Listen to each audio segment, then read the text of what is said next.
हा सत्संग संत रामपालजी महाराजांचा असून मराठी भाषिक भक्त समाजास सहज समजावे म्हणून हिंदी भाषेतून मराठी भाषेत रूपांतरित करण्यात आलेला आहे.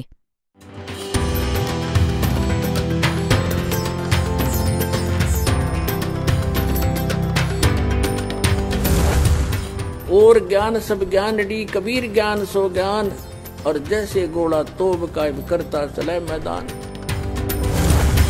जगद्गुरु तत्वदर्शी संत रामपालजी महाराजांचे अमृत वचन सर्व पवित्र धर्मांच्या व पवित्र शास्त्रांच्या आधारावर.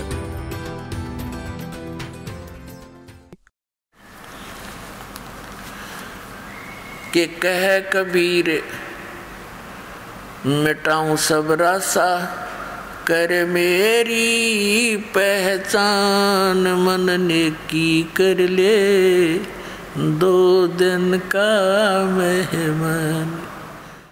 कबीर म्हणतायत, तेरा मिटा दूं सारा रास्ता सारा झंझट तू कर मेरी पहचान. मला जाण मी भगवान आहे. मैं रोवत हूँ सृष्टि को ये सृष्टि रोवे मोहे. गरीबदास इस वियोग को समझ न सकता कोई. कबीर साहेब म्हणत की मी तर असा रडतोय माझ्या मुलांसाठी. तुम्ही मला ओळखा, मी तुमचा पिता आहे, तुमचा भगवान आहे, मी तुम्हाला सुख देईन, माझं ऐका, माझी भक्ती करा. सगळ्या वाईट गोष्टी सोडून द्या. गुटखा खाणं, दारू पिणं, मांस खाणं, चोरी करणं, सगळं बकवास. मी तुला देईन, तुला हवं ते देईन, पण काही दिवस माझे नियम पाळून बघ. तर मग म्हणतात, मैं रोवत हूँ सृष्टि को और ये सृष्टि रोवे मोहे. हे भक्त श्रद्धाळू कुठल्याही धर्मात तर परमेश्वराच्या शोधात भटकत असतात आणि मी त्यांच्यासाठी भटकत असतो. ह्या नकली लोकांनी आमच्यात दरी निर्माण केली. अज्ञानी लोकांनी परमेश्वराची परिभाषाच बदलून टाकली. जर आपले चारही वेद परमात्म्याचा महिमा ऐकवत आहेत आणि आपण त्याला ऑथेंटिक मानतो, यात जे लिहिलंय ते फायनल आहे. परमात्म्याचा महिमा म्हणजे काय औषधांचं पुस्तक आहे? वेद काय औषधांचं पुस्तक नाहीये. यात जे लिहिलंय परमात्म्यासाठी लिहिलंय आणि परमात्मा कशा लीला करतात त्याचं वर्णन आहे. आणि कोणी अशी लीला केली आहे? He is God. He is God, तोच परमात्मा आहे. तर ही लीला त्या कबीर परमात्म्याने केली, ज्याला विणकर म्हणत असत. आणि परमात्मा म्हणत असत, मात पिता मेरे नाही ना मेरे गरदासी और मैं जुलाहे का सुत आण कहाया हर जगत करे मेरी आसी. मी तर अजरामर अविनाशी, मी तर पूर्ण परमात्मा आहे. आता पुढे थोडंसं तुम्हाला अर्ध्या तासाच्या सत्संगात सर्व निर्णय मिळेल.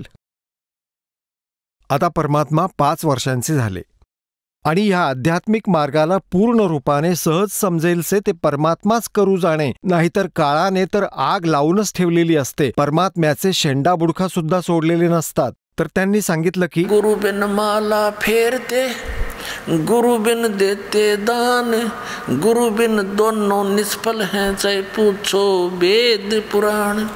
राम कृष्ण से कौन बड़ो उन्हों भी गुरु कीन 3 लोक के वेधणी गुरु आगे आदीन. म्हणतात तुम्ही रामकृष्णांशिवाय कोणाला मोठं मानत नाही, त्यांनीही गुरु केला.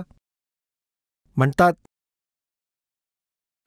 सब जग राम रटत है और जान मुक्ति को धाम और श्री राम ने वशिष्ठ जी गुरु बनाए, उनको दिया ओम नाम. कबीर साहेब म्हणत असत, तुम्ही श्री रामचंद्रजी, श्री दशरथांचे पुत्र, यांना तुम्ही मोक्षाचे मालिक देणारे दाता मानता.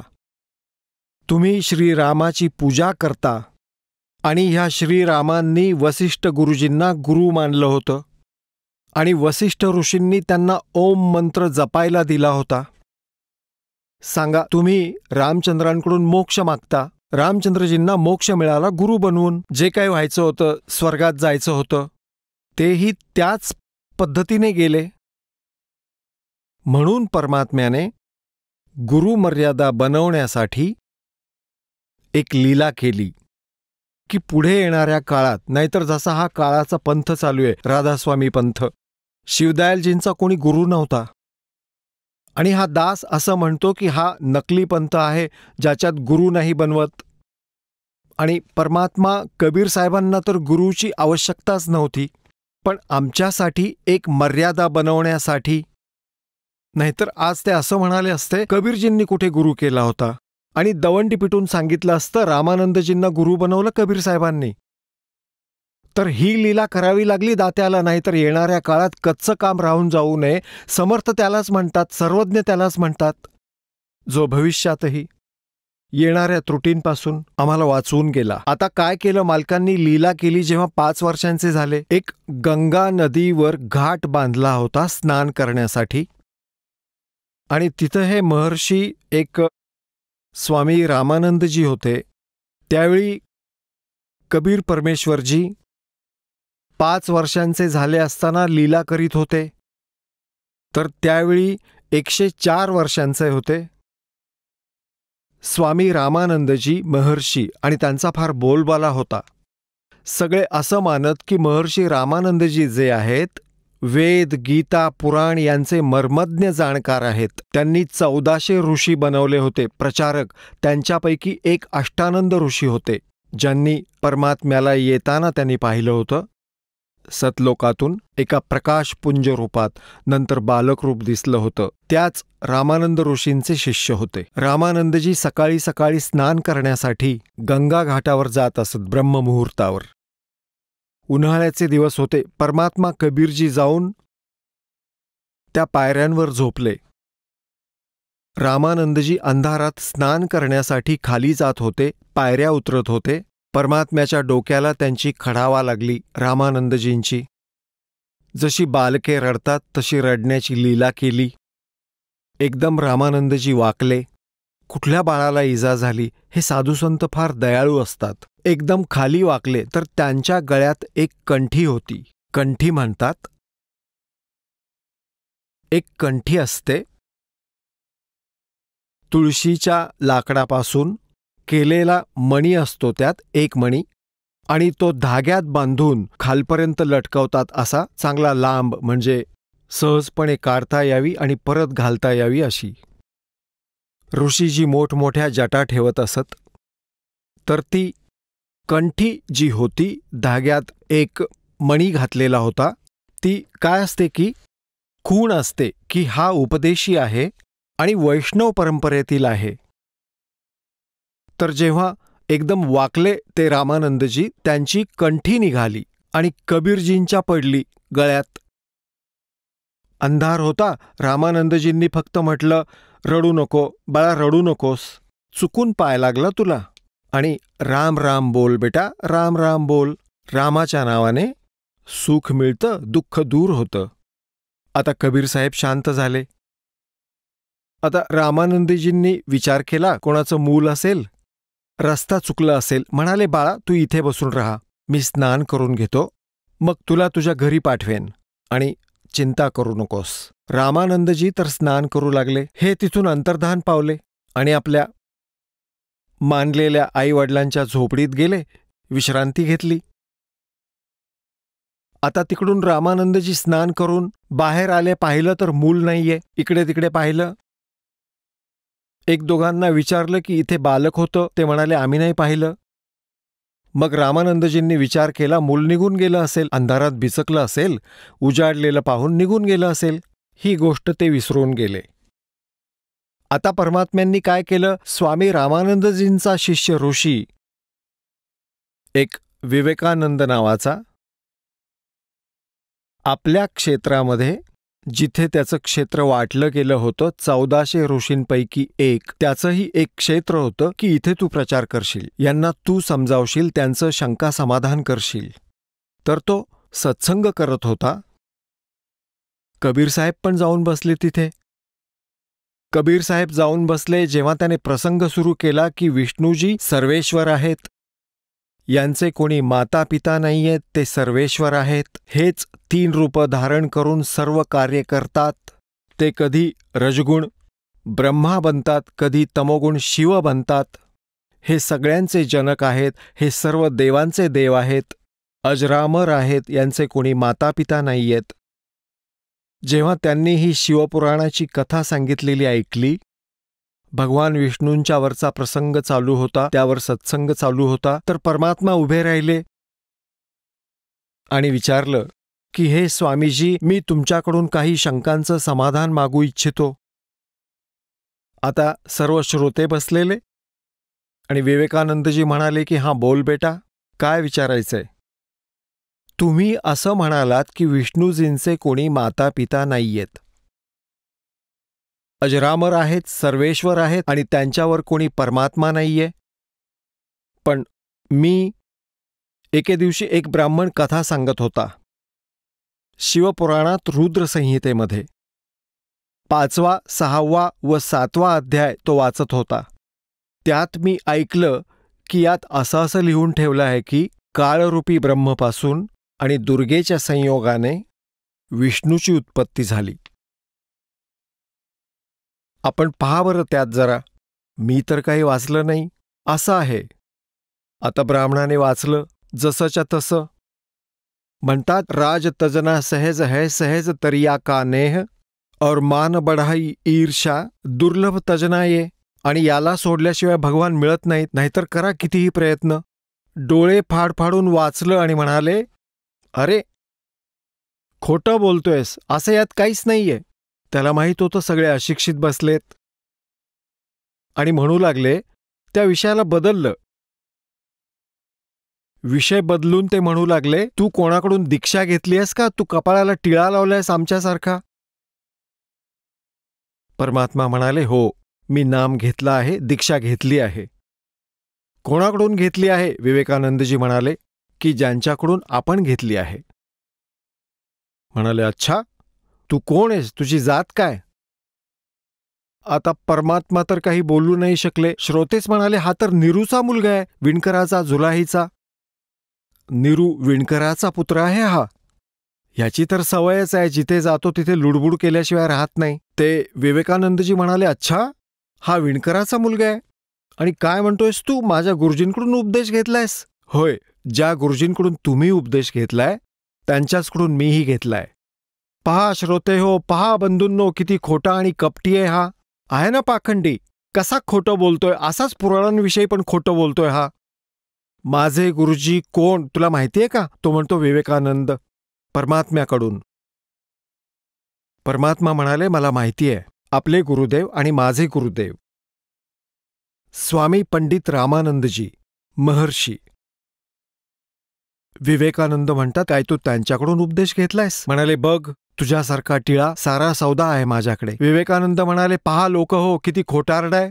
आता मी गुरुजींकडे जाईन, ह्याचा सारा इतिहास विचारेन आणि उद्या तुम्ही पण या तिथे. सकाळी पहा कशी पिटाई करतात गुरुजी याची ते. आता विवेकानंदांचा आदेश म्हटल्यावर सगळे श्रोते सकाळी सकाळीच पोहोचले रामानंदजींच्या कुटीमध्ये. रामानंदजींकडे संध्याकाळी जाऊन त्या विवेकानंद ऋषीजींनी म्हटलं की महाराज, माझं तर नाकच कापलं. एका विणकराच्या मुलाने, हे परमात्मा ते असं म्हणतंय की त्याने स्वामीजींकडून दीक्षा घेतलीय. हे दाता, आम्ही कसं बाहेर पडायचं? जनतेला तोंड कसं दाखवायचं? एका विणकराचा, क्षुद्राचा मुलगा आपल्याला गुरु म्हणत फिरतोय, त्याने बेइज्जती केली. आता रामानंदजी हे सारे ऐकून खूप चिडले. म्हणाले, उद्या पकडून त्याला आणा माझ्या समोर, घेऊन या इथं. मी तर या क्षुद्रांना जवळसुद्धा येऊ देत नाही. जणू काय एखाद्या ब्राह्मणाने क्षुद्रांना उपदेश दिल्याने ह्यांचे गुण कमी होणार आहेत. उपदेश केला तर यांचे चेले पळून जातील, या भीतीने त्यांनी खूप डोळे लाल केले. आता सकाळी सकाळी ते विवेकानंद 8-9 दणकट माणसांना घेऊन पोहोचले विणकरांच्या, जुलाहांच्या वस्तीमध्ये, त्या वसाहतीमध्ये. तर तिथे ते घर विचारत होते निरूचं. एक भगिनी येत होती आणि एक भक्त व्यक्ती होती. त्यांनी पाहिलं की काय झाले, यांचा हेतू तर चांगला वाटत नाहीये. भांडण करण्याच्या उद्देशाने दांडकं घेऊन, लाठी घेऊन आणि निरूचं घर विचारतायत. तर ते विचारत आहेत हे पाहून जवळच्या रस्त्याने आले आणि येऊन नीमाला सांगितलं की नीमा, तुझं कुणाशी भांडण झालंय का? काही ब्राह्मण येतायत दंडुके घेऊन, तुझं घर विचारतायत. तिकडून एका व्यक्तीने येऊन तेच सांगितलं की माहीत नाही काय झाले, तुझं काही भांडण झालंय का कोणाशी? तर नीमा समजली की या कबीराने कोणा ब्राह्मणाची खोड काढली असणार. आणि ही काही पहिल्यांदाच खोड काढलेली नव्हती. कोणाची तरी जाऊन छेड काढायचा, म्हणायचा सत्य, आणि ते काही जणांना बोचायचं. असे दिवसभरात अनेक जण यायचे. नीमा कंटाळून गेली होती. आता तिला माहीत होतं की काल याने कोणाची तरी खोडी काढली असणार, छेड काढली असणार. आणि आज तर हे मारायलाच आले दंडुके घेऊन. तर तिने काय केलं, आपल्या बाळाला बाळच मानत होती ती तर. म्हणाली झोपडीत झोपलं होतं, बराच वेळ झाला होता. उठवलं आणि म्हणाली बाळा तू झोपडीच्या मागे जाऊन बस आणि झोप तू इथं. आणि त्याच्यावरती जुने पुराणे बेकार कपडे घालून ठेवले आणि बोलू नकोस जोपर्यंत मी काही सांगत नाही. म्हणाले ठीक आहे माते. आणि एवढ्यात ते येऊन पोहोचले, विवेकानंद व त्याचे समर्थक सपोर्टर. आणि पोहोचताच म्हणू लागले, तो कुठे आहे तुझा पुत्र? नीमा, कुठे आहे तुझं बाळ? ती म्हणाली अहो काय झालं? आता काय झालं ते तिकडेच कळेल गुरुजींकडे. ती म्हणाली अहो मी माझ्या मुलाला समज देईन, आज नंतर तो तुम्हाला काहीही म्हणणार नाही. नाही आता तिकडेच फैसला होईल. आणि त्या आईला एका बाजूने धक्का मारला आणि घुसले झोपडीत. फटाफट काठी मारत, दंडुक्यांचा आवाज करत.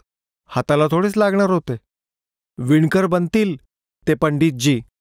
हातातल्या दंडुक्यांनी पांघरून उचलून पाहू लागले. पलंग चारपाई होती ती पण उलथून टाकली. नीमाने विचारलं अहो कारण काय ते तर सांगा ना, काय चूक केली माझ्या मुलाने? आता परमात्म्याने विचार केला हे माऊलीला खूपच त्रास देतील. निघाले ते जुन्या फाटक्या कपड्यांच्या ढिगाऱ्यातून आणि उभे राहिले आणि म्हणू लागले अहो विवेकानंद, या झोपडीच्या मागे उभा आहे मी. आईने विचार केला घ्या ह्या मूर्खाने आता काय केलंय हे. आता तो आवाज ऐकून ते धावत गेले, पकडलं. आता जेव्हा ते घेऊन निघाले परमात्म्याला, नीमाने आपल्या मुलाला मिठी मारली, छातीशी कवटाळलं. त्या दुष्टांनी तिला इतकं मारलं दंडुक्यांनी की ती बेशुद्ध झाली. मग हे नीरूला समजलं. नीरू धावत आला. कसला आवाज झाला, काय झालं, दंगा कसला चाललाय? ती बेशुद्ध पडलीये, मुलाला घेऊन चाललेत. धावत जाऊन त्यानेही सोडवायचा प्रयत्न केला. त्यालाही दांडक्यांनी फटकावलं, तो पण बेशुद्ध झाला आणि त्याला घेऊन गेले. पुण्यात्म्यांनो, देवी पुराणात लिहिले 414 पानावर की कलियुगातील ब्राह्मण जे सतयुगात, त्रेता व द्वापार युगात राक्षस म्हणवले जात, ते कलियुगातले ब्राह्मण आहेत. एक वेळा दाखवलं तर ब्राह्मण बिचकतील. हे पहा, देवी पुराण, श्रीमद देवी भागवत पुराण, गीता प्रेस गोरखपूरमधून प्रकाशित आहे. आणि याचे कोण आहेत संपादक? हनुमान प्रसाद पोद्दार, चिमनलाल गोस्वामी. हे गीता प्रेस गोरखपूरमधून प्रकाशित आहे. हे तुमच्या समक्ष आहे.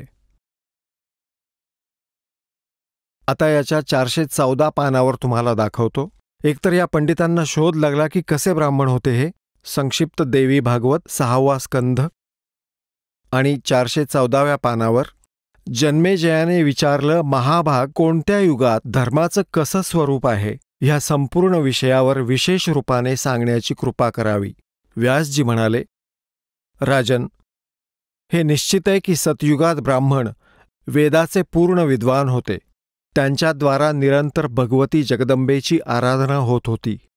भगवतीचं दर्शन व्हावं म्हणून त्यांचं मन सदैव लालचावलेलं असायचं. आणि प्रत्येक गावात शक्ती मंदिराचं उद्घाटन व्हावं ह्याविषयी त्यांच्या मनात खूप उत्सुकता होती. आता पुण्यात्म्यांनो, एकतर ह्या पवित्र देवी पुराणातल्या ह्या लेखावरून हे स्पष्ट झालं की सतयुगातले ब्राह्मण विद्वान कसे होते. हे असं म्हणतायत की त्यांच्याद्वारा देवीची पूजा केली जात होती. आणि वेदात कुठे देवीच्या पूजेचं वर्णन? आणि जेव्हा की देवी म्हणते की वेदांव्यतिरिक्त कुठलीच साधना करू नका, आणि वेदात काय मंत्र आहे तुम्हाला दाखवतो. वेदात काय आहे देवीद्वारा सांगितलं गेलंय. श्रीदेवीने काय सांगितलं? 500. हे पहा, 562. थोडीशी दाखवतो झलक. हा 7वा स्कंध आणि संक्षिप्त देवी भागवत 562 पानावर हिमालय राजाला ज्ञान देताना देवीच्या द्वारे हिमालयाला ज्ञानोपदेश, ब्रह्मस्वरूपाचं वर्णन. श्रीदेवीजी म्हणू लागल्या, पर्वतराज, त्या ब्रह्मचं काय स्वरूप आहे ते सांगितलं जात आहे. हे सारं वर्णन करून थोडंसं सांगतो यातलं. त्या विषयावर काय म्हणते की त्या एकमात्र परमात्म्यालाच ओळखा, इतर सर्व गोष्टींना सोडून द्या. फक्त एका परमात्म्याची भक्ती करा, बाकी कोणाची नाही. आणि त्या अमृत स्वरूप परमात्म्यापर्यंत पोहोचणारा हाच सेतू आहे. पुढे पहा, ह्या आत्म्याचं ओमच्या जपासहित ध्यान करा. त्यामुळे अज्ञानमयी अंधकारातून सर्वस्वी पलीकडे संसार सागराच्या पैल तीरावर जे ब्रह्म आहे त्याला तुम्ही पावाल. तुमचं कल्याण हो. आणि तो कुठे राहतो? ओम नामाचा जप कर, ब्रह्माला टार्गेट कर. ब्रह्माचा जप ओम आहे आणि तो ह्या सर्वांचा आत्मा ब्रह्म, ब्रह्मलोकरूपी दिव्य आकाशात स्थित आहे. आता देवी काय म्हणते आहे? श्रीदेवी म्हणतीये की इतर सर्व गोष्टी सोडून द्या, माझी पूजा पण सोडून द्या. त्या एकमात्र परमात्म्यालाच जाणून घ्या. कोणाला? ज्याचं ओम नाव आहे. आणि ब्रह्मचं उद्देश मानून त्याचा जप करा. आणि ते ब्रह्म हे पहा, ह्या आत्म्याचं ओमच्या जपासहित ध्यान करा. त्यामुळे अज्ञानमय अंधकारातून सर्वथा पलीकडे संसार समुद्राच्या पलीकडे जे ब्रह्म आहे तो तुम्हाला पावेल. म्हणजे ओम नाम ब्रह्मचं आहे. आणि तो ब्रह्म कुठे राहतो? तो ह्या सर्वांचा आत्मा ब्रह्म, ब्रह्मलोक रूप दिव्य आकाशात स्थित आहे, तिथे राहत. पहा पुण्यात्म्यांनो, व्यासजींना किती ज्ञान आहे आणि काय म्हणत आहेत. सतयुगातले ब्राह्मण वेदांचे पूर्ण विद्वान होते आणि दुर्गेची पूजा करत असत. हे कसले विद्वान वेदांचे, काय माहिती होते त्यांना? आणि देवी म्हणतीये माझी पण पूजा सोडा, फक्त ओम नाम आहे, ब्रह्मचा जप करा, तो ब्रह्मलोकात राहतो. आणि मग देवीने हेही स्पष्ट केलं आहे. हे पहा, 571व्या पानावर दाखवतो की वेदांच्या व्यतिरिक्त कशाचीही कुठलीही साधना करू नये. हा 7वा स्कंद आहे. त्यातच पुढे जाऊन देवीने काय सांगितलंय हे 570-71 पान आहे. ही श्रीदेवीजी म्हणते, राजन हे पुढे सांगतीये, इथं सांगितलंय 571व्या पानावर. म्हटलंय की वेदात सांगितलेल्या धर्माचा परित्याग करून जे अन्य धर्माचा अवलंब करतात त्या अधर्म व्यक्तींना राजाने आपल्या राज्यातून काढून टाकलं पाहिजे. ब्राह्मण लोकांनी अशा अधर्मी लोकांशी बोलता कामा नये आणि त्यांना आपल्या पंक्तीलाही बसवू नये. ह्या जगात तऱ्हेतऱ्हेची इतर जी शास्त्र आहेत ती सर्व श्रुती आणि स्मृतीच्या विरुद्ध असल्याकारणाने तामसी म्हणवतात. त्या शास्त्रांची नावं आहेत वाम, कापाल, कौलक आणि भैरवागम. तर शिवाने मोहात पाडण्यासाठी ह्या नकली शास्त्रांचं प्रतिपादन केलं. म्हणजे सांगण्याचं तात्पर्य हे की आता काय म्हटले की यात काही ठिकाणी वेदांच्या अविरुद्ध अंश पण आहेत. वेदज्ञ पुरुष त्या अंशांना ग्रहण करील तर काही दोष लागणार नाही. वेदांपेक्षा भिन्न अर्थाला स्वीकारण्यासाठी द्विज सर्वथा अनाधिकारी आहे. म्हणून वैदिक पुरुष सम्यक प्रकारे प्रयत्न करून वेदांचाच आश्रय घेऊ शकतात. हाच शाश्वत धर्म आहे. आता सांगा, ह्या सतयुगातील ब्राह्मणांना हे नाही माहीत की वेदांमध्ये दुर्गेची पूजा नाही लिहिलेली. आणि हे म्हणतात की व्यासजी की राजन, सतयुगातील ब्राह्मण वेदांचे पूर्ण विद्वान होते आणि दुर्गेची पूजा करत.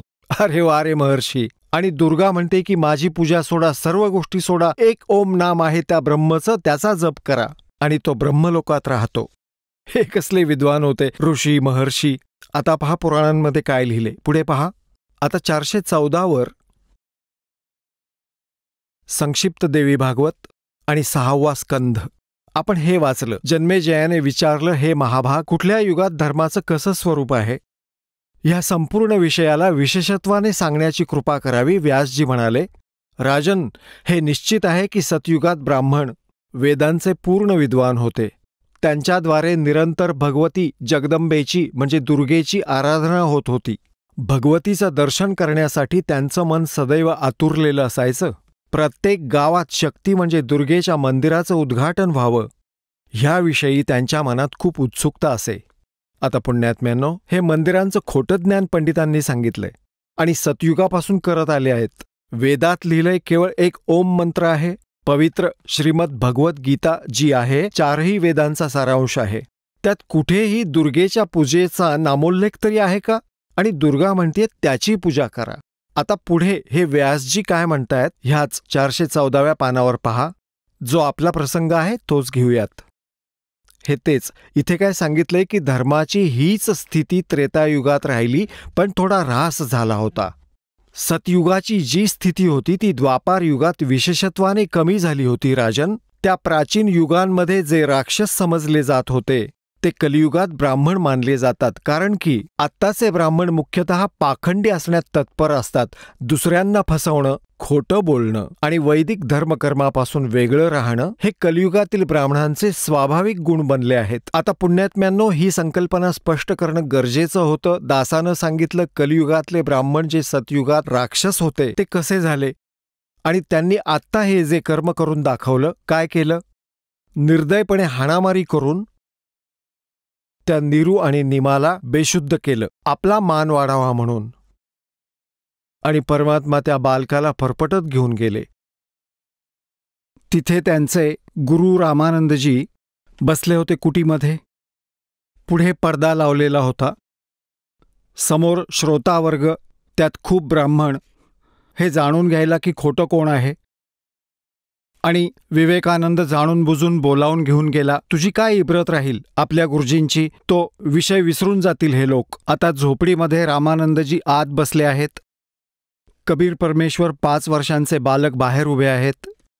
मध्ये पडदा घातला होता दरवाजावर, हे दाखवण्यासाठी की मी तर सकाळी क्षुद्रांचं दर्शनही करत नाही. रामानंदजींनी विचारलं की अरे तुझी जात काय आहे बालका, आणि तू कुठल्या देवाची भक्ती करतोस, तुझा पंथ काय आहे. आता पहा, ते परमात्मा आपल्यासाठी किती दुःखी होत आहेत.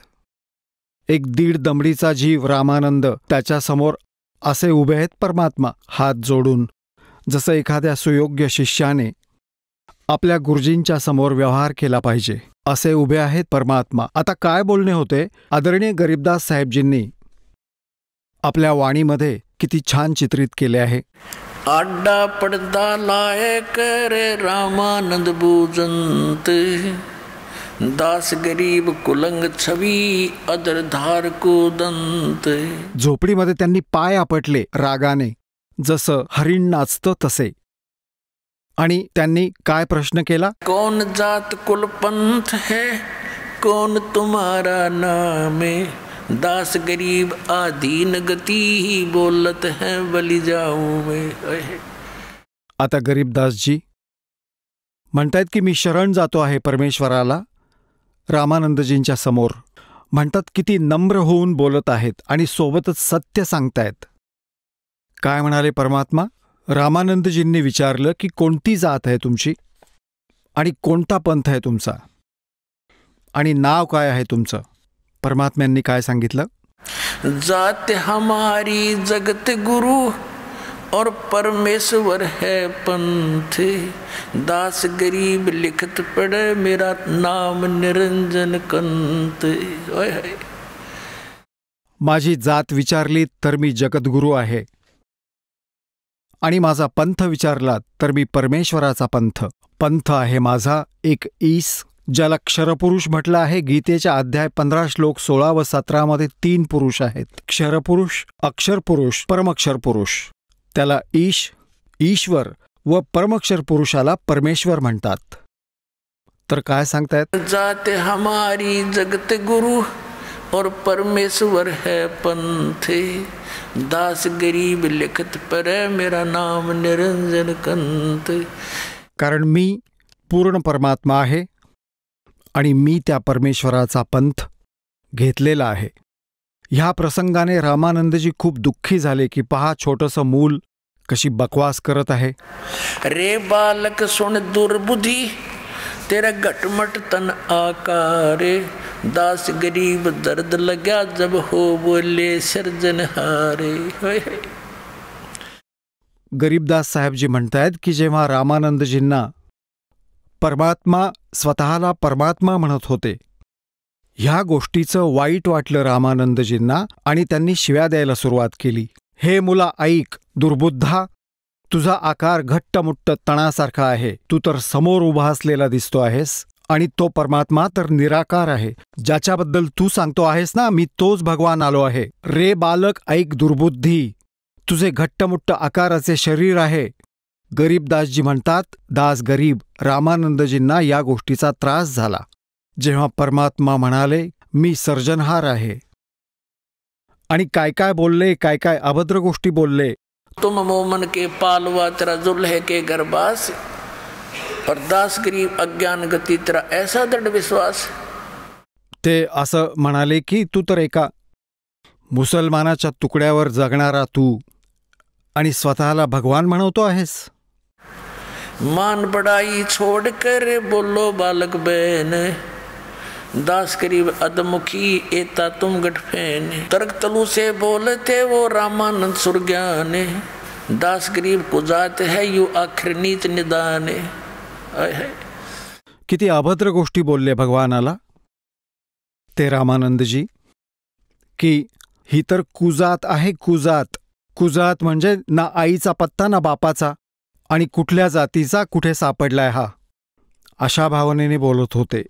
कि तर्क तलु से बोलते वो रामानंद सुरज्ञान, दास गरीब को जात है यू आखिर नीच निदान. असं म्हणू लागले की तो नीच आहे, क्षुद्र आहे ना, आणि त्याच्या जातीचा नाही पत्ता, कुजात आहे, आणि स्वतःला भगवान म्हणून घेतोय, काही बकवास करतोय.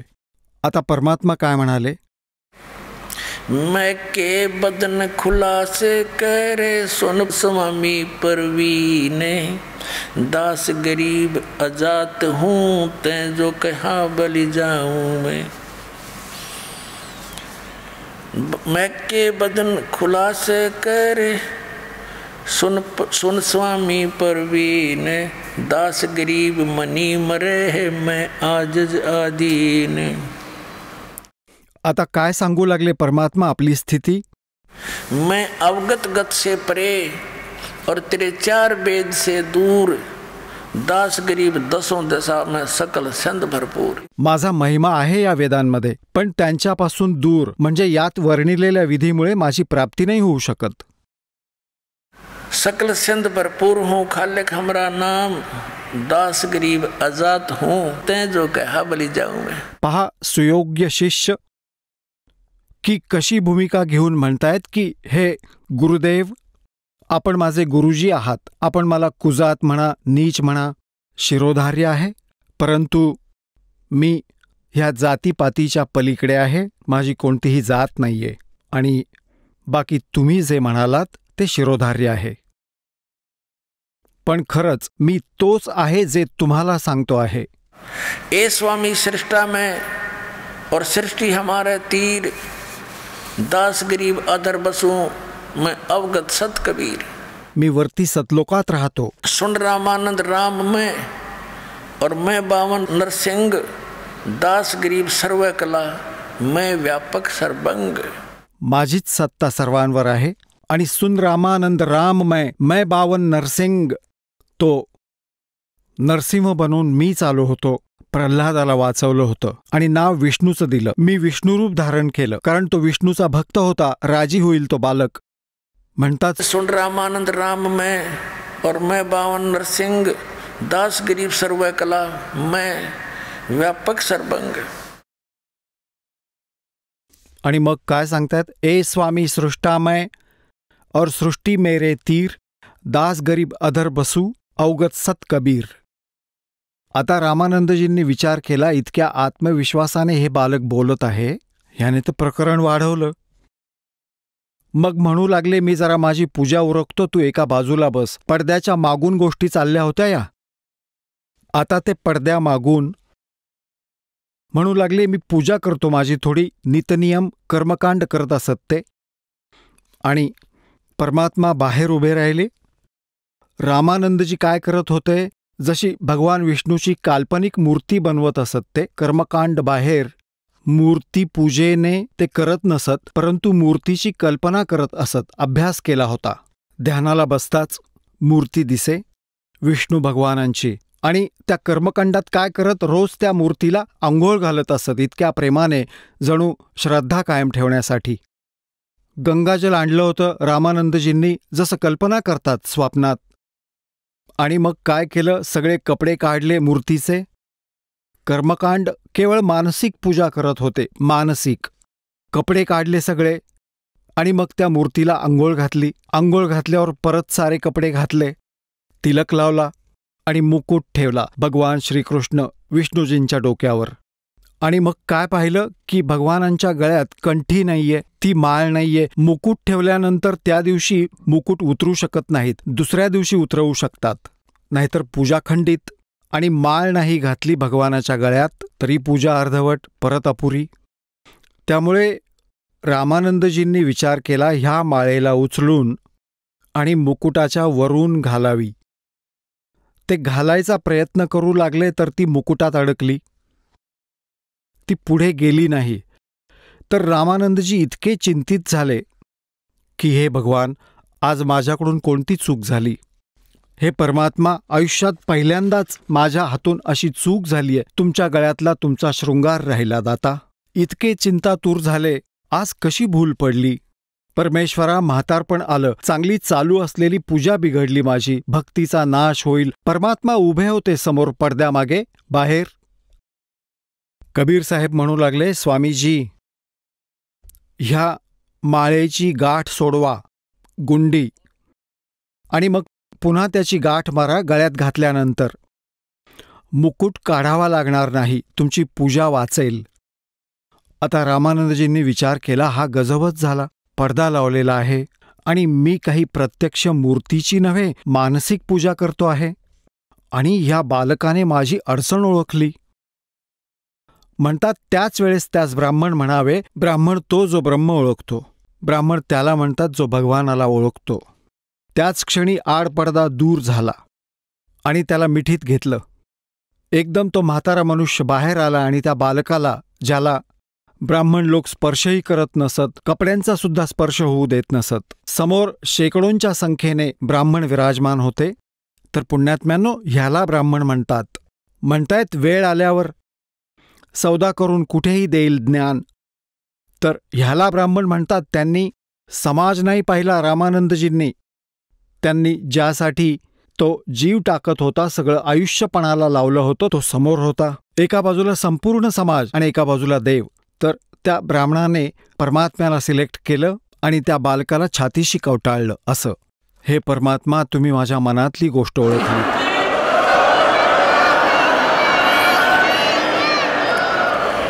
हे भगवान, आपण तर परमात्मा आहात. आपण माझ्या मनातली गोष्ट सांगितलीत. आपण समर्थ आहात. मध्ये पडदा, कुठली मूर्तीही नाही. ह्याला ब्राह्मण म्हणतात. त्यांनी देवाला ओळखलं. मग काय सांगतायत? मन की पूजा तुम लखी, मुकुट माल परवेशे, गरीबदास गति कौन लखे, तेरा कौन वर्ण के वेखे. आता रामानंदजी काय म्हणतायत की माझ्या मनातली गोष्ट तुम्ही ओळखलीत. आपण परमात्मा आहात, आपण भगवान आहात. हे परमात्मा, आपण कसे ओळखलेत आमच्यासारखे जीव? आपण कशा वेशभूषेत उभे आहात? एक छोटासा बालक धोतर नेसून उभा आहे आणि कुठल्या वर्णात?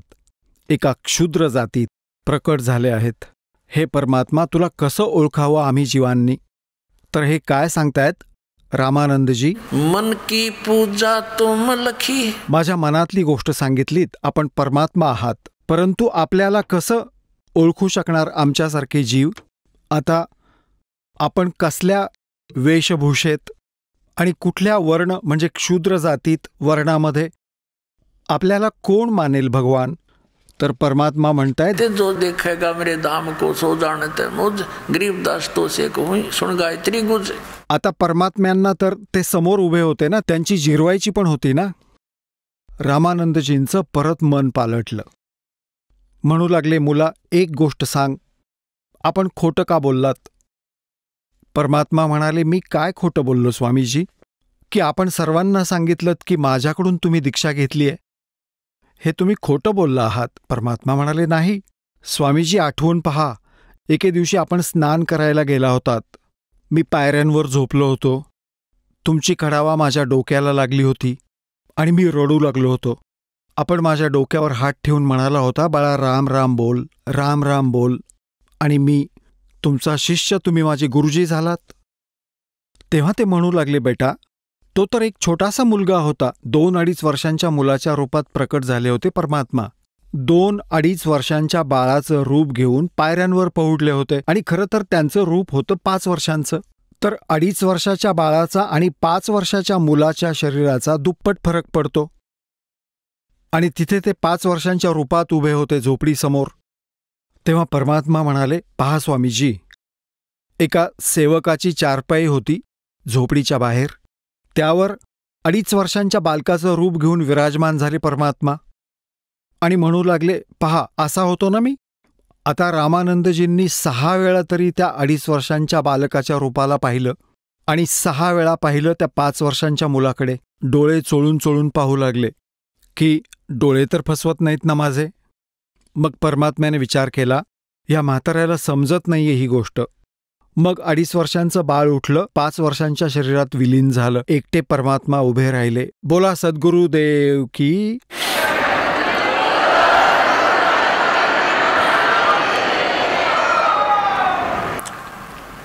आता रामानंदजींनी परत म्हटलं की बाळा चल, तुझी गोष्ट मी मानली, परंतु आपण म्हणताय की मी राम राम जप दिला आपल्याला, पण मी तर राम राम जप देत नाही. परमात्मा म्हणाले, आपण ओम नाम जप देता आणि सांगत नाहीत हा मंत्र, कोणीच सांगत नाहीत.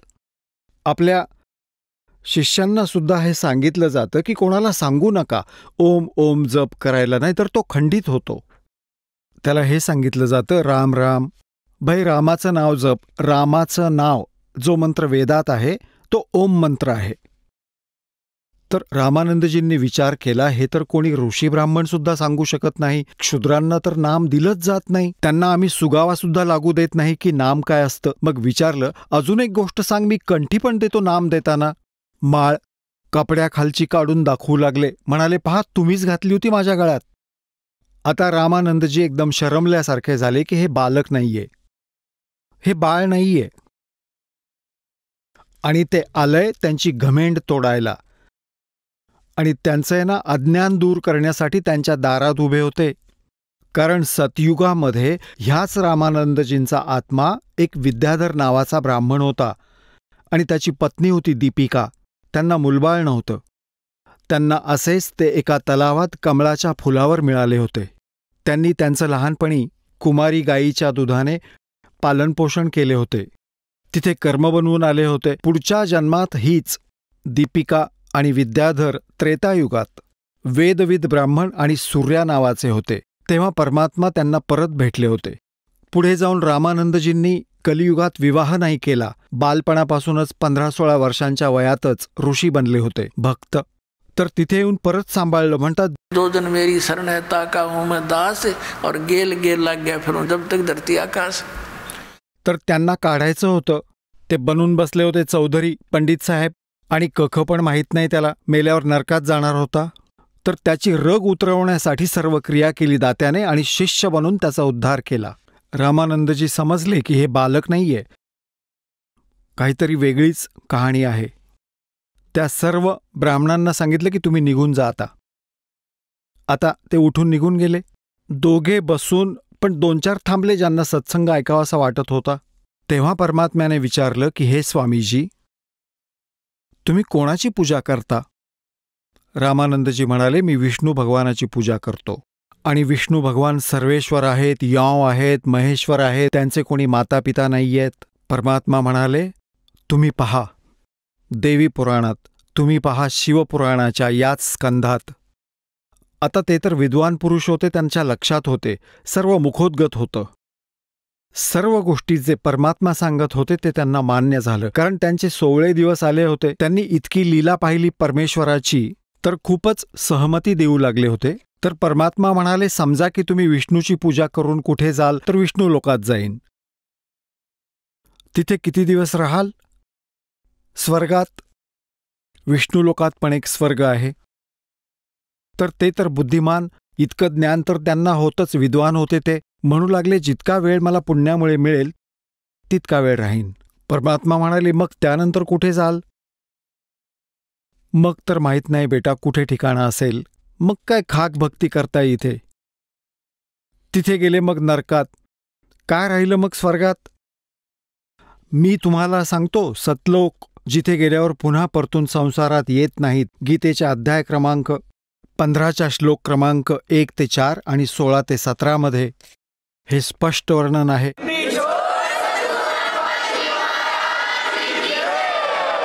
चला आता आपण त्या श्रद्धाळूंचे अनुभव जाणून घेऊया ज्यांनी जगद्गुरू तत्वदर्शी संत रामपालजी महाराज यांच्याकडून दीक्षा प्राप्त केलेली आहे, तसेच त्यांच्याद्वारे सांगितलेल्या भक्ती मार्गावर चालत आहेत. नमस्कार सतसाहेब.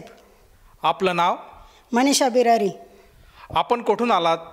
पाळे बुद्रुक, कळवण तालुका, जिल्हा नाशिक, महाराष्ट्र. आपला व्यवसाय काय आहे? शिवणकाम. संत रामपालजी महाराजांची गुरुदीक्षा आपण कधी घेतली? 19/9/21. संत रामपालजी महाराजांची गुरुदीक्षा घेण्या अगोदर आपण व आपला परिवार कोणती भक्ती साधना करत होतात? जी पारंपरिक भक्ती साधना जे लोक आत्तापर्यंत करत आले तीच आम्ही भक्ती साधना करत होतो. जसं आमची श्रद्धा रामेश्वर स्वयंभू रामेश्वरचं मंदिर आहे आमच्या पाळेगावात, तर त्याप्रमाणे आम्ही त्या खूप श्रद्धेने आम्ही त्या रामेश्वर मंदिरात जायचो. श्रावण महिन्यात पण आम्ही निम्म्या रात्री पण जाग आली तरी आम्ही जायचो आणि तिथं अभिषेक वगैरे करायचो आणि स्वामी समर्थ चरित्र सारखं वाचायचो, हनुमान चालीसा करायचो, देवी देवतांचे इतर उपवास वगैरे करायचो, व्रतवैकल्य करायचो. आमच्या भाद्रपद महिन्यात आमच्या रामेश्वर मंदिरात सप्ताह बसतो. माझे जे मिस्टर आहे ते भजनी मंडळात असल्यामुळं आम्हाला ते आपोआपच आमच्या तोंडात ते भजनं वगैरे 1 महिन्यापासूनच पहिले आमच्या तोंडात यायचे आणि आम्ही खुशाल दोघं पण म्हणत बसायचो भजनं. आणि तेच काय, माझे सासू सासरे पण खूप धार्मिक होते, ते सुद्धा पारंपरिक भक्तीत होते आणि त्यांनीसुद्धा काशीखंड वगैरे इतर भरपूर आपले भगवद्गीता हे सगळं वाचलं, पण त्यांना त्याच्यातलं म्हणजे अर्थही कळाला नाही. जे भक्ती करत होते त्यांना त्या आयुष्यात त्यांना म्हणजे सुख काय शब्दही त्यांना माहिती नाही त्या भक्तीमुळं. जसं तुम्ही सांगत आहात की महाराष्ट्रामध्ये जी प्रचलित भक्ती साधना आहे, जसे की देवी देवतांची पूजा करणे, व्रतवैकल्य करणे, त्याचप्रमाणे अभिषेक करणे, ह्या भक्तिविधी आपण करत होतात, तर संत रामपालजी महाराजांचा मार्ग आपल्याला कसा कळाला आणि आपण त्यांच्या शरणात कसे आलात? एक दिवस आमचे भगतजी यूट्यूब पाहत होते आणि पाहता पाहताच एक संत रामपालजी महाराजांचे अनुयायी सांगत होते की आमच्या अमक्या व्यक्तीला कॅन्सर होता, तर तो बिगर गोळीचा आता नष्ट झाला आहे. ही भक्ती करतो आहे आम्ही, तर ह्या भक्तीने आमचं असे आजार नष्ट झाले असं. मग आमच्या भगतजीने मला सांगितलं का हे बघ म्हणे, तुला पण मायग्रेनचा त्रास आहे तर तू पण करून बघ म्हणे, मग आपल्याला काय फरक वाटतो ते बघू आणि मग पुढे आपण संत रामपाल महाराजांची दीक्षा घेऊ आणि पुढे आपण साधना करू असं. आणि मग आम्ही काही दिवस थोडा यूट्यूब बघितला आणि ज्या पद्धतीने म्हणजे संत रामपालजी महाराजांचे अनुयायी जी साधना करतात, जे 5 यज्ञ सांगितलेले आहे ते 5 यज्ञांपैकी जे मला सुचलते ते मी 2-3 यज्ञ करत राहिले आणि सकाळ संध्याकाळ आम्ही आरती सर्च केली, रामपालजी महाराजांची आरती सर्च केली यूट्यूबवरच आणि ती आरती निघाल्यावर आम्ही सकाळी संध्याकाळी मी आरती लावून आणि ऐकत राहायची.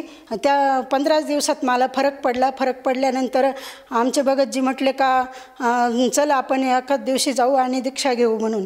मग आम्ही दीक्षा घेतली आणि दीक्षा घेतल्यानंतर मग आम्हाला चांगल्यापैकी फरक पडला.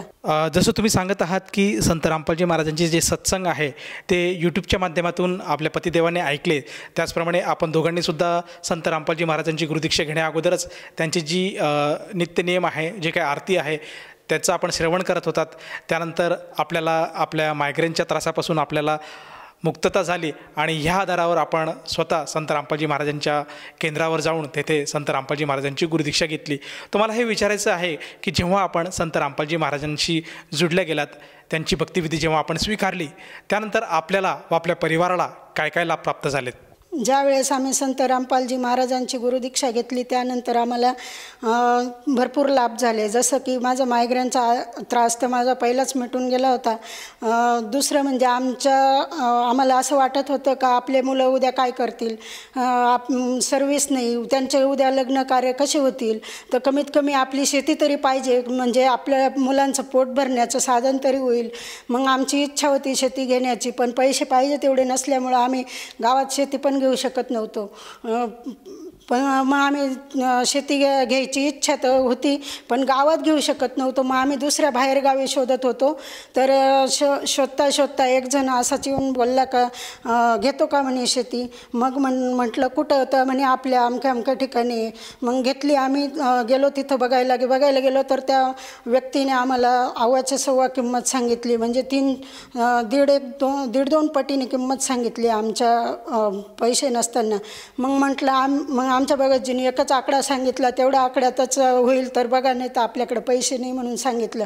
मग 2-3 महिने उलटून गेले आणि लगेच गुरुजींची अशी दया झाली, संत रामपालजी महाराज गुरुजी अशी दया झाली की तीच व्यक्ती येऊन परत आम्हाला म्हणायला लागली की घेऊन टाकती शेती, तुझ्या चांगली कामात येईल असं.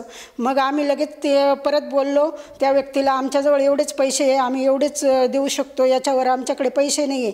मग ती व्यक्ती लगेच तयार झाली आणि आम्हाला शेती मिळाली. त्याच्या आधी त्यांच्याकडं भरपूर गिऱ्हाईक येऊन गेले. ती बाई त्या व्यक्तीने 1 रुपयासुद्धा कमी केला नव्हता आणि परमात्माने अशी दया केली का आमच्या शब्दाला किंमत दिली आणि आमच्याकडे होते पैसे तेवढ्यातच जमीन आम्हाला खरेदी करून मिळाली. 5 एकर जमीन झाली आहे. परमात्माने अशी दया केली का आमच्या अपेक्षेपेक्षा बाहेर आम्हाला लाभ झाला. 5 एकर जमीन पण आमच्याकडे होते पैसे, तेवढ्यात 5 एकर जमीन पण मिळाली आणि विहीर मळा सगळं त्यात होतं.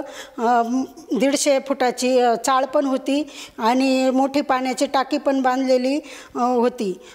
तर मग आम्ही परमात्माला सांगितलं का एवढ्या लांबून आम्हाला पाणी आणायला जमणार नाही, तर आम्हाला बोर करायचं आहे. तर आम्ही परमात्माला सांगितल्याबरोबर बोरला पाणी पण भरपूर लागलं बोर केल्यानंतर. आणि आता तिथं पण खोल्या पण बांधून झाल्या. आणि दुसरा लाभ म्हणजे माझ्या मुलाबद्दल सांगते मी. माझ्या मुलाला मला खूप चिंता होती का माझे मिस्टर दिव्यांग असल्यामुळं मला घराच्या बाहेर जास्त पडता आलं नाही. तर मला माझ्या मुलाची चिंता अशी वाटू लागली का याचं वय वाढून जाईल तर कसं होईल. परमात्मा माझ्या मुलाचं मी तर घर सोडलेलं नाही, मला कोणाची ओळख नाही, मी कोणाला ओळखत नाही, मला कोणी ओळखत नाही, कोण देईल माझ्या लेकराला पोरगी असं मला वाटायचं. मी परमात्माला सांगितलं माझ्या मनातलं दुःख आणि लगेच 2 महिन्यातच माझ्या मुलाची रमेणी जमली आणि 2-3 महिन्यातच रमेणी झाली माझ्या मुलाची. जसं तुम्ही सांगत आहात की आपल्या मुलाची रमेणी झाली, तर नेमकं रमेणी म्हणजे काय? आम्ही आमचे जे संत रामपालजी महाराजांकडून जे आम्ही रमेणी करून घेतो त्या रमेणीमध्ये रमेणीमध्ये असं काहीच नसतं का बा खूप गाजावाजा करायचा किंवा हुंडा द्यायचा किंवा असं खूप लोक आमंत्रण देऊन बोलवायचे, खूप काही करायचं असं काहीच नसतं. एकदम साधं सिंपल असतं आणि जे परमात्मा तिथं जेवायला देतील तेच खायचं. जसं साधं सिंपल सांगतील तसंच राहायचं. तसंच रमेणी म्हणजे विवाह करायचा. तर आमच्या मुलाची जी रमेणी झाली ती रमेणी एकदम साध्या पद्धतीने झाली. जे अंगावरचे कपडे असतात त्याच्यावरच झाली आणि कुठल्याही प्रकारची लेनदेन झाली नाही आणि कुठल्याही प्रकारचे आम्ही त्या मुलीच्याकडून अपेक्षा करत नाही आणि ते पण आमच्याकडून कधी म्हटलं नाही का बा आमच्या मुलीला असंच ठेवता तसंच ठेवता. मुलगी पण आम्हाला खूप समजदार चांगली भेटली आहे. जी आम्हाला मुलीची स्वतःच्या मुलीची कमी भासत होती ती कमी पण भरून काढली परमात्मा संत रामपाल महाराजांनी. आणि एकदम साध्या पद्धतीने रमेणी म्हणजे 33 कोटी देवतांच्या आरतीमध्ये रमेणी म्हणजे विवाह होतो. जसं तुम्ही सांगत आहात की संत रामपालजी महाराज आपल्या अनुयायांचे अतिशय साध्या पद्धतीने रमेणीच्या स्वरूपात विवाह पार पाडतात. कुठल्या प्रकारचं लेनदेन त्यामध्ये होत नाही. त्याचप्रमाणे अतिशय साध्या पद्धतीने हा विवाह सोहळा पार पाडला जातो. तुम्हाला हे विचारायचं आहे की या सगळ्या गोष्टींचा लाभ तर आपल्याला संत रामपालजी महाराजांच्या कृपेने झालेलाच आहेत. त्या पलीकडे सुद्धा संत रामपालजी महाराजांनी आपल्यासाठी कुठल्या प्रकारची आर्थिक किंवा मानसिक त्याचप्रमाणे कुठल्या प्रकारची अशी जे काही लाभ आहे आर्थिक स्वरूपात ते आपल्याला झाले आहेत का? हो, लाभ भरपूर झाले. तसे मी तुम्हाला एक लाभ सांगू शकते. जसे संत रामपालजी महाराजांची गुरुदीक्षा आम्ही घेतली आणि 4 महिन्यानं हाजरी लावावी लागती. तर दुसऱ्या हाजरीला आम्ही गेलो असताना आमच्या गाडीत पेट्रोल आम्ही भरलं होतं रिटर्नच्या हिशोबाने. पण त्या हिशोबाने त्या पेट्रोलवाल्याने काही पंपावर काही पेट्रोल त्या हिशोबाने तेवढं भरून दिलं नाही कमी पेट्रोल भरल्यामुळं आमची गाडी मध्येच बंद पडली येता येता. ती 4 ठिकाणी बंद पडली, जवळजवळ 5-6 ठिकाणी बंद पडली. पण तरी आम्हाला वाटतं का पेट्रोल तर आम्ही एवढं भरलं आहे तरी आमची गाडी का बरं बंद पडली, मग गाडीतच काही खराबी असेल. मग आम्ही घडी गाडी अशी काणी करायचो आणि घडी चालू करायचो. तर आम्हाला जवळजवळ आमच्या गावाच्या 15-20 किलोमीटरपर्यंत आम्हाला परमात्माने आणून सोडलं. त्यानंतर आम्हाला ओळखीचा माणूस भेटला, आम्ही तिथून त्याच्या याच्याने साह्याने पेट्रोल आणलं, गाडीत टाकलं आणि तिथून आम्ही आमच्या घरी पोचलो. आणि दुसरा लाभ म्हणजे गुरुदीक्षा संत रामपालजी महाराजांकडून गुरुदीक्षा घेतल्यानंतर 2-3 महिन्यातच पोरांची इच्छा होती का आपण गाडी घ्यावी. मग पोरांची इच्छा पण त्यांनी पूर्ण केली, गाडी पण घेतली. आणि गाडी घेतल्यानंतर त्यांचे व्यवसाय पण व्यवस्थित सुरू झाले. जसं तुम्ही सांगत आहात की संत रामपालजी महाराजांची गुरुदीक्षा घेतल्यानंतर आपल्याला व आपल्या परिवाराला बरेचसे लाभ प्राप्त झाले. तर आपल्या ह्या अनुभवातून आपण जो भक्त समुदाय आज TV चॅनलच्या माध्यमातून आपल्याला बघत आहेत, या सर्वांना उद्देशून आपण काय संदेश द्याल? मी करबद्ध प्रार्थना करते का जे संत रामपालजी महाराज जे आता मनुष्य वेशात जे आपल्याला दिसत आहे ते साक्षात परमात्मा अवतरलेले आहे. तुम्ही सत्संग पहा, ज्ञान घ्या. तसेच आपल्याला परमात्माच्या कृपेने जे ज्ञान यूट्यूबला सर्च करून बघा. संत रामपालजी महाराजचे सत्संग जेव्हा सर्च कराल तेव्हा समजेल का बा सत्य ज्ञान काय आहे, शास्त्रानुकूल भक्ती काय आहे. आणि आपण ही शास्त्र सोडून ही भक्ती करतोय त्यामुळे आपलं सगळं नुकसानच आहे, फायदा तर काहीच नाही आहे. तर मी सगळ्यांना अशी प्रार्थना करते का सर्वांनी हे ज्ञान समजून घ्यावं आणि संत रामपालजी महाराजांची गुरुदीक्षा घ्यावी. जसं तुम्ही सांगत आहात की संत रामपालजी महाराजांचं ज्ञान आज समाजाने समजून घेतलं पाहिजे आणि ते जर ज्ञान समाजाला पटलं असेल तर त्यांनीसुद्धा संत रामपालजी महाराजांची गुरुदीक्षा घ्यायला काही हरकत नाही. तर ह्या भावनेतनं एखाद्याला वाटलं की आपणसुद्धा संत रामपालजी महाराजांची गुरुदीक्षा घ्यावी तर ती व्यक्ती संत रामपालजी महाराजांची गुरुदीक्षा कशी घेऊ शकेल? संत रामपालजी महाराजांची गुरुदीक्षा घेण्यासाठी बरेच चॅनल, यूट्यूब, ट्विटर, फेसबुक, बरेच TV चॅनल वगैरेच्या माध्यमातून तुम्ही सत्संग ऐका. खाली चॅनलच्या खाली जी लाईन येते ती लाईनवर जे नंबर येतात ते नंबर लावून बघा आणि तुमच्या जवळच्या जे नामदान सेंटर आहे त्याची माहिती घ्या आणि तुम्ही नामदीक्षा घ्या. जसं तुम्ही सांगत आहात की संत रामपालजी महाराजांचे जे सत्संग आहेत, जे प्रवचन आहेत ते बऱ्याचशा सोशल मीडियाच्या प्लॅटफॉर्मवर आज दाखवले जातात. जसे की YouTube आहे, फेसबुक आहे, ट्विटर आहे, इंस्टाग्राम आहे. त्याचप्रमाणे TV चॅनलच्या माध्यमातून सुद्धा सत्संग प्रसारित होत असतात. आणि सत्संग जेव्हा प्रसारित होत असतो त्यावेळेस TV चॅनलच्या खाली जी काही पट्टी चालते तेथे नंबर फ्लॅश होत असतात. त्या नंबरवर जर साधकाने संपर्क साधला तर त्याला अगदी जवळच्या नामदान केंद्राची माहिती मिळू शकते आणि तेथे जाऊन तो साधक संत रामपालजी महाराजांची गुरुदीक्षा घेऊ शकतो. पण मला हे विचारायचं आहे की ह्या नामदीक्षेसाठी त्या साधकाला किती पैसे मोजावे लागतात? संत रामपालजी महाराजांची गुरुदीक्षा घेण्यासाठी 1ही रुपया मोजावा लागत नाही, निःशुल्क नामदीक्षा मिळते. उलट तेच आम्हाला एक नित्यनियमचं पुस्तक देतात आणि फोटो वगैरे देतात. धन्यवाद सतसाहेब.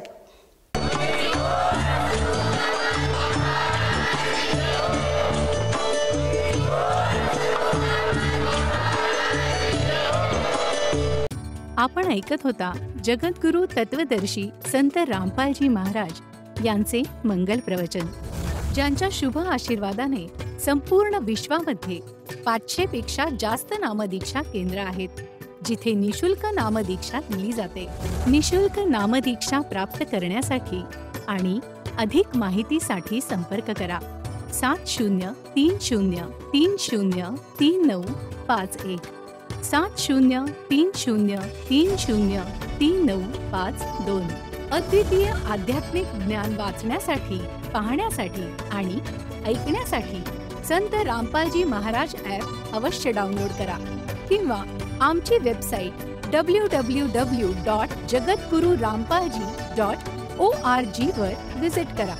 आम्हाला सोशल मीडियावर फॉलो करा. सर्व पवित्र धर्मांच्या पवित्र शास्त्रांवर आधारित प्रमाणित अनमोल पुस्तक ज्ञानगंगा किंवा जगण्याचा मार्ग यापैकी कोणतेही एक पुस्तक निशुल्क मागवण्यासाठी आपण आम्हाला आपले पूर्ण नाव, पूर्ण पत्ता, पिनकोड आणि फोन नंबरसह लिहून 7030303951 किंवा 7030303952 या नंबरवर SMS करू शकता किंवा 7030303950 या नंबरवर व्हॉट्सअप देखील करू शकता.